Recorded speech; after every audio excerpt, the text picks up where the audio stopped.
need more transparency. Oh, If they aren't running a test, they're testing on your site. yep. I mean, you do have to put your head down, you do have to grind, you do have to work, but at some point you do also need to. In today's episode, I invited Kyle Roof, the man, the legend. Kyle had become famous in the SEO industry for ranking websites with Lorem Ipsum, which is gibberish language. And after his experiment, he got penalized, but that didn't stop him. Kyle has run over 400 scientific SEO tests ever since. And if you haven't known, Kyle also has his own SEO tool called Page Optimizer Pro and runs his own event, SEO Estonia, with Karl Kenger. He's also the co-founder of IMG courses. We're gonna discuss how Kyle is running scientific SEO tests, what Kyle has learned in his years of entrepreneurship and search engine optimization, and he will share with us his number one advice for future entrepreneurs and SEOs. So let's get into the episode. Welcome everyone to the Aspiring CMO show. Today we have Kyle Roof with us. Hello. How are you, Kyle? Oh, I'm doing great. Thanks so much for having me. I'm really happy to be here. And where are we at right now? We're at the Algonquin. The Algonquin is one of my favorite places in Chiang Mai. It's a social club. I absolutely love it. Amazing. Later we will give you a tour, but before that we're going to start on the show. And today we have a mystery box. I have prepared questions for Kyle, and he has not prepared for these, so it's all mystery. I think it's important to note. I've never seen these questions before, so I don't know what's on there. We'll see how it goes. Exactly. So it's a random question, and you can start by getting one, or I can ask you a question. We'll go into the box of destiny. Okay. What are the 2 to 3 things SEOs should be afraid of? Ooh, things that SEOs should be afraid of. If you're doing client work, I think one thing you need to be afraid of is the unwilling client. There are people that want SEO but then don't want to do the SEO, or they don't want it done. And they have the idea of they want maybe SEO, what was in their mind. But then when you present what SEO actually is, it isn't what they want. You're going to get a lot of friction and a lot of resistance. What is the unwilling client sounds like or act like? Well, when you say like, okay, this is the plan, we want to do this, this, this, and this, and this, and then they reject the entire plan. Why would they do that? Well, you get sometimes where people have this idea of what SEO might be, or maybe they wanted their own ideas validated, but that's not, just because it was what they thought it was, is not really what it should be, or what perhaps the best thing for the site could be. And so you get a lot of pushback where they were willing for the idea or for the concept of SEO, but then when they actually see what it is, they don't want to be involved. So if you're doing client-side work, that's something that happens a lot. You also run into issues if you deal with larger companies on what they call stakeholders. It's one of my least favorite terms in corporate SEO or corporate agencies work, is where different people have different control over the website. So like, hey, we need to tweak these pages, and like, well, that team, they're the stakeholders of those pages, so we have to get them on board, and they really don't understand SEO. And it's like, why are we talking then? Or like, why are we doing this if we can't actually go and do SEO for the site? So maybe on the agency side, that'd be one thing to be afraid of. In general, though, like if we're kind of talking meta or broader SEO, I don't think you need to be afraid of change. You know, this is a new industry and there's new evolving technologies. Don't be afraid of that change. Embrace the change. Be afraid of SEOs that don't change. Mm-hmm. That don't. So the framework that you build should be able to adapt to whatever happens. You know, and so be afraid maybe if you can't adapt. You know, it doesn't matter the tool. You know, in the last year, AI has been huge, a lot of AI tools.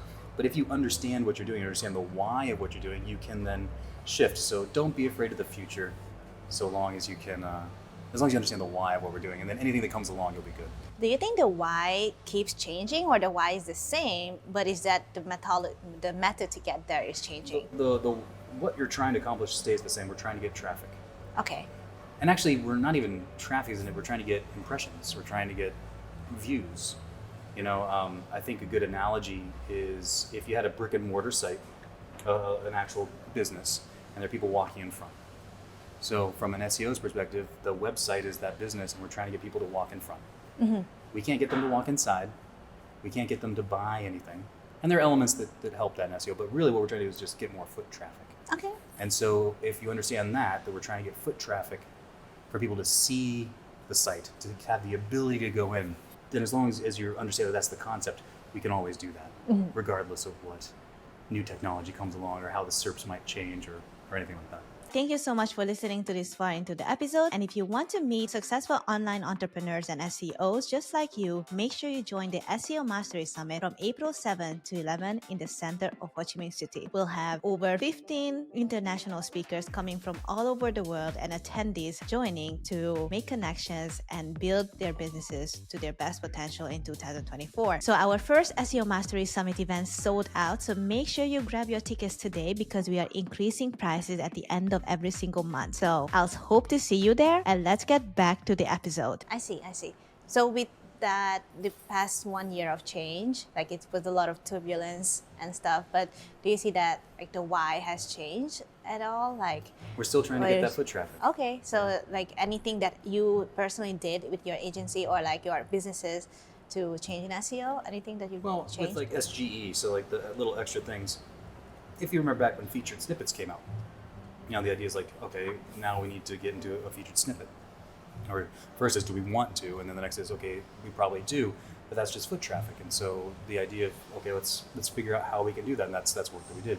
Now we're doing work on how we can get into SGE, because that's another place where the foot traffic is happening, and that's where we want to go and get it, and that's what we're trying to do. Okay, awesome.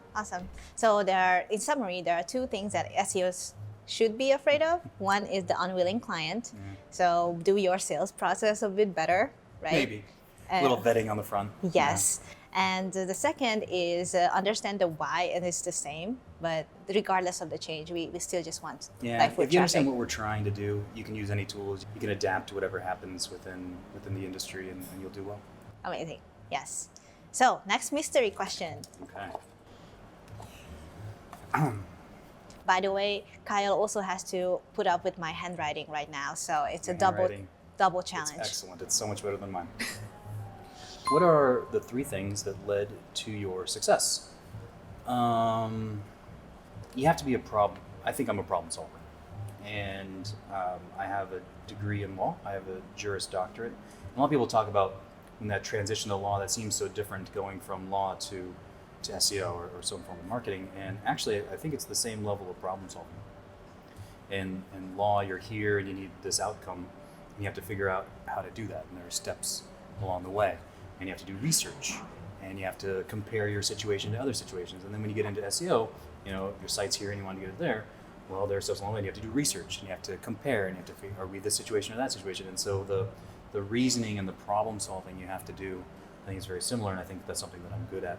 I think that has led to my success. For me personally, I think I'm a decent public speaker. Yes, I think that amazing public speaker. I think that has led to a bit of my success. Being able to be on camera, to be on stage has been a benefit that I know that's not available to a lot of people, and I'm very fortunate that I'm able to do that. Was that a conscious thing that you were working on? Like, in order to put yourself out there, you have to work on public speaking or anything? Or was that like a natural transition from law where you have to present in court, to SEO? What's kind of funny is my worst day in SEO, no one has gone to jail. And so like my worst day in law, people went to jail for a long time. And so like that kind of public speaking, like the stakes are so much lower. Like, okay. So like, even though I get nervous when I get on stage, and I think everyone does, that's very natural. But at the end of the day, you can take a deep breath and the stakes are a little bit lower. That's true. And it does make it easier. It does make it easier to do. I think another thing that's led to my success is my family and my support network. You need to have people around you. You need to have family in your life or people in your life that are supporting what you're doing, because it's pretty weird to say what we do, right? At the end of the day, there's nothing in my hand that I can show that I did. You have to look through this magic window to see any of your work, and so to explain that and be like, hey, I'm going to start this business that exists in the ether. I'm going to do this thing for these other businesses that exist over here in this phantom realm. That's an odd thing, and you need people that are going to be supportive of those ideas and those concepts and what you're trying to accomplish. And I've had that in my life, and I've been very fortunate. So maybe those are the three things that have led to my success. I really love this answer because none of that has shown like, oh, you just need to like make $1 million. Like it's not like a lot of time on the internet, like, oh, you just need to make like X amount of dollar per day and then you become successful or something. But like all the things that you have mentioned is something that comes from personal development and putting yourself out there. And especially with this public speaking, that's not something people would be like, oh, I'm successful because I can actually present myself. I think many it's a SEOs skill you can learn too. Like I think maybe I'm more naturally inclined to it or something that I can do, but it's a skill you can learn. You know, it's not reserved for certain people. You can actually learn how to do it. And even if you're not presenting on stage or doing podcasts or YouTube shows, you still have to present to clients. Yeah. Or you have to present to potential partners. Okay. Or you have to, present to this or that. So like having the ability to present is something that is very valuable, and I think it's a skill you can learn. Exactly. And that's also what I've been learning through Toastmasters International. That's how I started. I think without going to a public speaking club, which is like a very small club, I wouldn't be able to do all this podcasting at all. Oh, that's awesome. Yeah. Like I'm not nervous to start interviews. Like that's the least thing I'm nervous about. I'm more nervous about like, is this microphone working right now? You know? I saw a little bit of that before. Yes. Yes. Amazing. That's great. Let's go through the next question. Okay. What's your number one advice for aspiring CMOs? Well, I always, this is advice I've given before, but when you think about the thing that you want, or you think about the people that are doing the thing that you want to do, or the thing, these guys have that and I don't. I think a really important thing is to go there. What do you Go mean? physically to where those people are. So they're probably meeting in a group. They're probably in a location. Or like you want clients, I want plumbers. There's probably a plumbers group. Go to where that is. Go to where the thing that you want is and be physically present and be active. And I think, so if you want to be a CMO, find CMOs. They exist. They're real. And they're probably getting together in some way, or people that are at that certain level, at that C level, you want to be involved in, and be active in their group, be present. You will learn how they got there. You'll learn the traits. You'll learn what their 9 to 5 looks like, or their 7 to 7 looks like. Yeah. But then when you're present in those groups and you're around, that's when things start to happen. When a referral happens, and when you're present and you're active, when they realize, oh, that's something that Annie can do, you get a referral. When partnerships happen, people look to the circle around them first. So if you want those partnerships, you want those JVs, you want that CMO level, you want to get in with those companies, go there, be present and be active, and then what happens is it starts to come to you.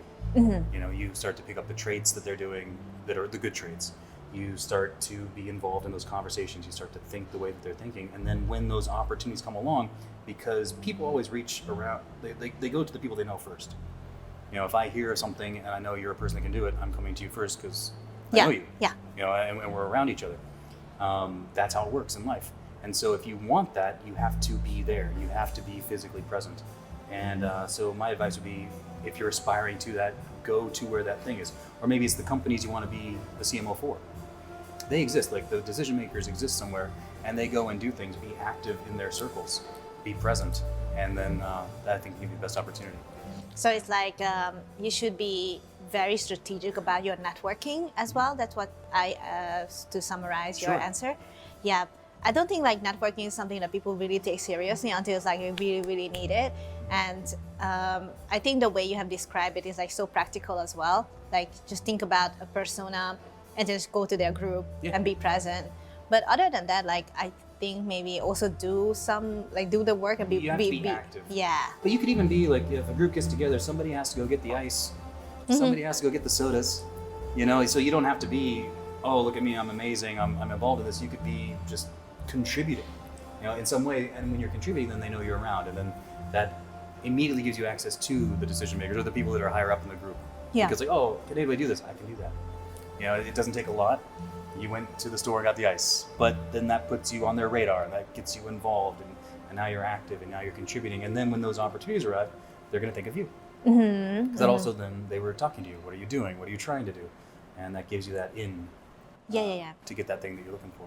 And it also shows like you are a responsible person, that no matter what's happening, like you are there to be like you're a reliable, responsible right. person, and it almost seems like being reliable and responsible, it's like it's way more important than the hard skills. Oh, for sure. Yeah, yeah. For sure. Yay, we're almost done with the mystery box. Okay. You're doing great. How do you test an experiment? Most of the tests that I do come from things that I want answers to. For example? A test that I'm just started right now. Will a dot agency site rank? So instead of like a .com or a .co as a top level TLD, what about those off-brand ones? .agency, .pro, Okay. .courses. Can those rank? Can they rank as well? And so I'd like that answer. And so because that's something that is valuable to me in some of the work that I'm doing, so I can show that yes they do or no they don't, I'll set up some tests. And so a lot of the concepts of the test come from I just want that answer, and then we can set it up. I like this. Yeah. I'm not the only one doing tests, but there are a lot of people. But there are it's a surprisingly small group of people I think that are legitimately trying to run tests and see how the algorithm works. But you're right. What most people do is they throw a page up on a site that maybe they're working on and just see how it performs. I don't think that's the best approach. I think you do want to dissociate your tests from something you care about in the event that something goes horribly wrong. Yeah. And the line that you used when we were just starting the agency years and years ago, and we were trying to get clients, and we realized that other agencies weren't running tests. So a line that we would use would be ask another agency you're talking to what test they're running. And if they aren't running a test, that means they're testing on your site. Yep. And that got us probably clients we didn't deserve when we were really just starting out and really didn't have the case studies. But we did have the test. And we said, hey, this is what we're doing, because the idea is we're going to test things over here. We're going to see what works, what doesn't. We're not going to chase shiny objects. The latest and greatest, we're going to try that out first before we bring something to you. And the stuff that we bring to you, we know works. I like that. We know it's going to move the needle. But it also sounds like it's a case study, though. Like if you run tests, that it's essentially a case study for you. Oh, 100%. Yeah. And tests don't have to be like tests. They don't have to be all the way in scientific and single variable. Just running a case study where like we tried this thing and we got this result, that at least gives you something to talk about and something to evaluate and something to determine if it does or doesn't work. So it doesn't have to be as all nitty-gritty scientific. It's actually just doing something, but doing it that is removed from a client site, so you're not potentially hurting something that you care about, or your own site. For someone who doesn't run tests yet, but they are already aware of this, how much time do you devote for tests and experiments? Is it like weeks, months? I think the reason that people don't do them is because they're hard to do. Okay. And they're hard to set up. Like conceptually it's easy, but it becomes difficult in the actual execution of it. And they're time consuming. When you think about it, if you did something on page, that could be, you can see results in days sometimes, but you can also see results in weeks or months. And then if you do something off page, now we're talking weeks, months plus. And so these tests can take a long time to set up, to monitor, to run. And then what happens quite often is you realize you made a mistake. And you're a month and a half into this test and you realize you just wasted 6 weeks. And that's less than fun. But it's a mistake they also learn, like just don't do this. Oh, exactly. Right? You learn so much in doing this. It also gives you a framework where when you hear somebody say something about SEO, you can kind of immediately say like, yeah, that sounds reasonable, or no, that's complete nonsense, because you have a foundation of what actually does and doesn't work. Okay. So it's healthy and good to do. It's just not very easy to do. So do you limit yourself to like 1 or 2 tests per quarter or something? I would say I run 1 to 2 tests a month. Oh, that's a lot. Yeah, and then because tests take some time, there are some that are running. There are tests that I'm personally conducting and overseeing and kind of physically doing, and there are other tests that I'm consulting on or overseeing. But maybe if you add in all those, call it 4-ish a month is what I'm doing. And do you have like a whole test team that runs it? It's a team of a couple. You need a developer that knows what they're doing, and then if you have an SOP on how to spin up the pages that you need, you can expedite that kind of quickly. Okay. You don't need too many people. Oh, okay. But I can tell you, I'm not going to sit down and build a web page at this point in my career. I barely know how to do it. I had to do it last year, like, I can put up a web page, and then with how the web page builders look now, I have no idea what I'm doing. I don't know how to. I think I listened to your podcast maybe 1.5 or 2 years ago, and then you said the same thing, like, oh, I'm in the back end of WordPress. What am I doing? I have no idea what to do. Literally, I have no idea. Like, I need, like, not even Gutenberg. I need, like, the one before that, you know. That's the power of delegation. Yeah, and, like, maybe it's sad, but maybe it's good. You shouldn't be building web pages. You shouldn't, or you should? You should get to a point where you're not building it. Right. You're Yes. not physically doing it. You understand it, but you're not physically doing Yeah, I personally did like other experiments for other like Pinterest pages I've been doing because it's easy to set up. But I also run into the problem like, man, this is time consuming and I don't know what the outcome is. Is it gonna be like I put up, 500 images, wasted 500 hours, and then, I don't know, doesn't get any likes or something, or like, that's not good. It would be better if somebody else is doing that work. Yeah. But processizing is probably one of the key things then to also do experiments. And For sure. And that allows for consistency, that things are done properly. It reduces error or potential error if you've got a set process on how you're doing the test. That's interesting. Now that I'm so inspired by it, because if I can like have one person in my agency team to just do experiments, and then that's their full-time job, and then the results of the experiment will become either a service or like a consultation advice, like do not do this, please. One person, you might burn one person out. Okay. And especially if it's their only thing, they might burn out.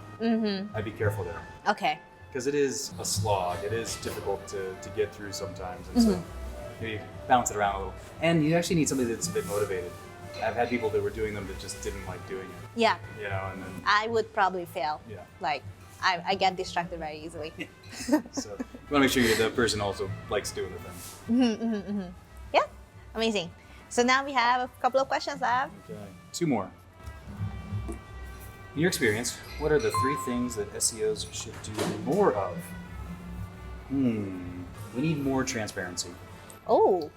That's always, the industry has this kind of running black eye with like that SEO is mystical and magical and there doesn't seem to be a lot of transparency where people, the number one thing you hear from clients or people that have been burned by SEO is that I don't know what my SEO is doing, right? I don't know what they have done. And so we definitely need more transparency. From like your experience, like you've been running your agency for so many years, right? But what does that transparency mean for the client? Is that like a full report, or is that like it's showing actually the work you've done? You don't need to show them how it's done, but you need to show them this is what we're going to do, and then this is what we did. So they can see those things, and they can actually see. And we also want to discuss again why you would be doing that. Like they've got their goals. It's getting loud in the club. They've got their goals, and then you tell them, okay, those are your goals. These are the things we would do. And then when they say, okay, they green light that, then you should be able to show them what you've done. Okay. And a lot of times money is taken, and then at the end maybe rankings went up, but the work product or something physical didn't appear, and that's hard for clients to understand. So you should be completely transparent about what you're doing, and they should be able to see stuff at the end. So more transparency for sure.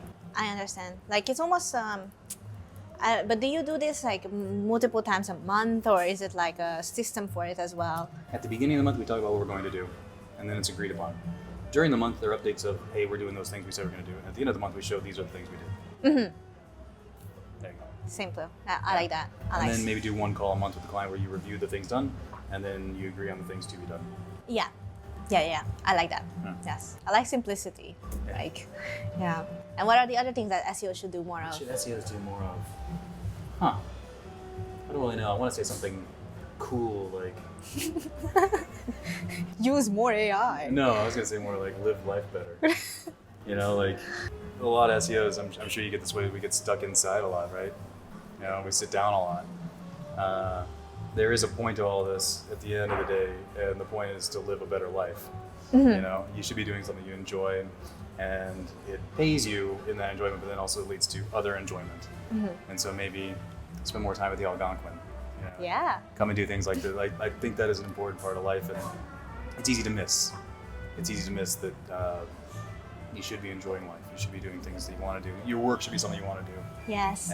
But it should be a means to an end of more enjoyment. Yep. Doing those other things. So maybe taking a little time, a little perspective on enjoying life would be something I think we all should do a little more of. That's very insightful. Yeah, thank you. You know, like, don't get stuck at home, guys. It's okay. No, I mean, you do have to put your head down. You do have to grind. You do have to work. But at some point, you do also need to enjoy it. Yeah. What I like, what Matt was saying, I think last year, was like, it's almost like once you are good with search engine optimization, you should go into like lifestyle optimization. Yeah. And I mean, that's how I personally got into productivity tips and stuff. But yeah, like the mini tweaks and how to get the most out of your time. For sure. That's also important. For sure. You and I have talked about this. Just like we can optimize our lives. We can optimize web pages. We can also optimize our lives. Mm-hmm. We can do things a little bit better. Yeah, to make yes. them a little bit better for you, and for what you're looking to do and how you want to live. Yes. Yeah. Amazing. Cool. Do I have to come up with one more? I don't know if I have one. No, whatever. Depends on you. I don't know. I think I just got those two right now. I That's think, okay. I mean, you have multiple businesses in SEO. One is IMG, one is POP, and one is your Estonia conference. Yeah, that's right. And it's all three areas of SEO that is just kind of like a very holistic way to approach. One is like helps SEOs to network. Yeah. The other one is actually a technical tool. And the other one is like a community, which I'm wearing right now. And I'm so proud to wear it. Thank you so much. Yes. We need the advertisement. And it's almost like I see this as a three key areas. Like you need the technical thing because you're an SEO, but all these other, like the community and the networking, right? Well, all of the businesses that I've worked on that have been successful have been iterations of things that I've done. So like if we were to start at the agency, for example, all the other businesses have peeled off of that. They've been ideas off of that and they've been turned into their own companies. And I think a mistake that a lot of people make is, let's say they've got a very successful agency or they've got a very successful affiliate site and they made a lot of money in SEO, and then they think they can go do Forex trading. It's like, and that has nothing to do with and maybe some can. I'm sure some have been successful, but you see what I'm saying? It's so far afield from what you actually were successful at, what you're good at, and what made all that money. And so I think if you can iterate rather than innovate, I think you can be very, very successful. And then what happens when you've got these companies that are positioned so that they're not competing, but they're complementary, well, then you can market between them. And once you get somebody into your sphere, you can kind of touch them wherever they might be in the SEO. Do they need to learn SEO? Do they need to do SEO? Do they need to expand or grow in their SEO? Or do they need more networking in SEO? And then you've got all these different kind of companies that all work together and they're complementary. So that when somebody comes in on this one, that might not be exactly what they were looking for, but then you've got other offerings for them, and at different levels of how hands-on you are with them, and also different price points or service points. And so I would highly recommend iterating rather than innovating as you go through and build out your empire. I love that. And it's from a person from a third point of view, I feel like you have built a ecosystem for SEOs, and the SEO don't never feel lost in that ecosystem. Like there's always something to do, to learn, and Awesome. Well, thank you. It's That's really what we're trying to inspiring, super inspiring. Like even for aspiring entrepreneurs, like what you have built in the SEO industry, I think that can be applied for other industries as well.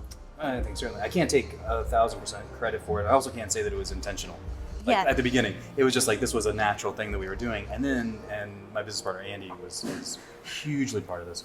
But once we realized, like, oh, this is kind of how it works, and then we realized this is how you iterate, this is how you grow these things, grow them in this way, create other companies around these things rather than trying to go so far. And once we clued in on that, it was really exponential growth, because once one company starts doing well, then the other ones start doing well. Yes. And they all really grow together, and they start building upon each other. Once we had that realization, that was kind of a pivotal moment for us in our business career. Amazing. And now we have, oh my God, we are almost finished with the questions. Oh, there's one more. There's one more. Okay. Tell us your favorite AI experiment. I don't know if I have any good AI ones. What have I done? Is that imposter syndrome that you say is not good?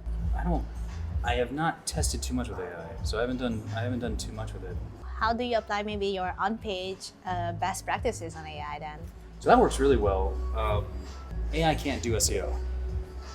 Like that's, AI can help you do something faster, and this isn't my line. I can't remember who I stole it from. Actually, might have been Andy. But it was, if you're bad at SEO, AI is only going to help you do bad SEO faster. Yes. You know, like, That's what you know, we want. Just kidding. but that's what it is, because you can't ask it to do good SEO. You still have to do the input, and if you're bad at what you're putting into it, you're just going to get something bad out, but you're just going to get it a lot faster. Mm-hmm. And so what I have seen in the way to use AI and kind of how we've done it in the agency or projects or what we're doing in Pop is you still have to give it good info. You know, it still has to be there, and then you can get good outcomes. But you can't just push a button and get something and it's SEO'd and lovely, because it's not. No. So you still have to be good at SEO, and then you can use that tool to speed up your good SEO. That's a great way to summarize AI as well. This gets actually what we were talking about earlier, is understanding the why.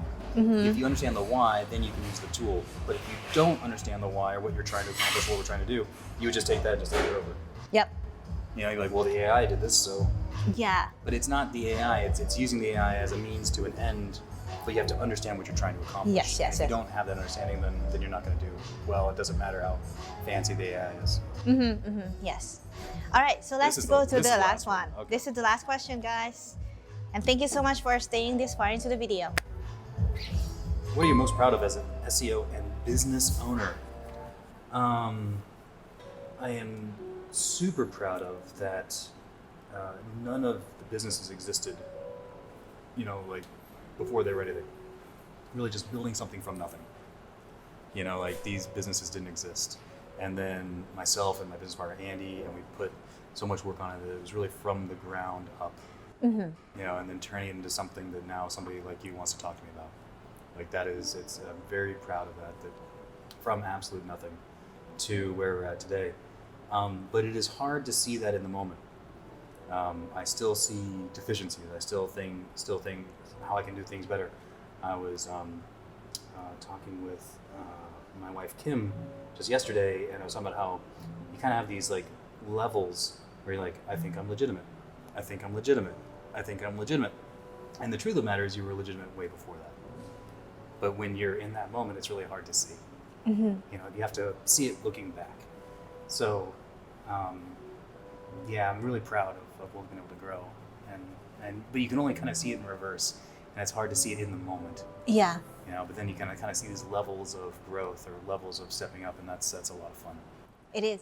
And I think like me and like the viewers, like we are really thankful for all the work that you have put out in a couple of years. Like I started watching your videos not even knowing what the hell WordPress was, you know, and it's the way you have explained things. It was so simple, and I'm like, oh, I'm getting it now. And because the teachings from you and other SEOs on the internet, I was like, oh, I'm becoming more valuable in the company. So it's like almost like my career and my personal growth has been thanks to you guys. Yeah. Well, thank you. Thank you so much. Amazing. So now, anything else you would like to tell the audience?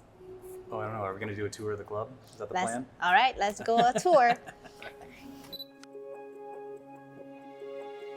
So thank you so much for watching this part into the video, guys. And the tour has been... I forgot that there's no filming in the club. It was my fault. It's okay. All right. Thanks so much for having me. This has been awesome. I really appreciate it. Thank you. Thank you so much for joining the show. And don't forget to get your tickets to the Estonian SEO conference. Absolutely. All right. See you. Thank you. Bye.